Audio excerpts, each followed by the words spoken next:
ఇంకో అరగంటలో గోరాపూర్ చేరుకుంటాం. అక్కడే మన బండి ఉంది. 40,000 అంటే చాలా ఎక్కువ అన్నా. దేఖ్ భాయ్, ఐసా మత్ బాత్ కర్నా. ఆ పెట్టులో ఏముందో నాకు అనవసరం. సీక్రెట్గా ఒడిశా బార్డర్ దాటించాలంటే మాటలా? అట్లాంటిది 2 బార్డర్లు దాటిస్తున్నా, అందుకే 40,000.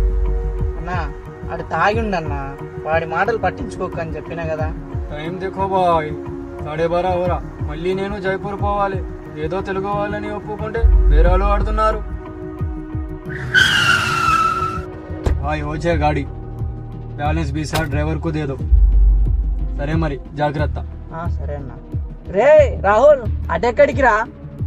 వచ్చేస్తా పో. రావాలా సూర్యుడు కొండెక్కే లోపు మనం వరకు దాటాలా. వచ్చిందా బాబాయ్ అరకు? ఏడొచ్చింది బాబాయ్, అదిగో చూడు, ఇంకా ఆ 2 కొండలు 2 ఎక్కి దిగాలి.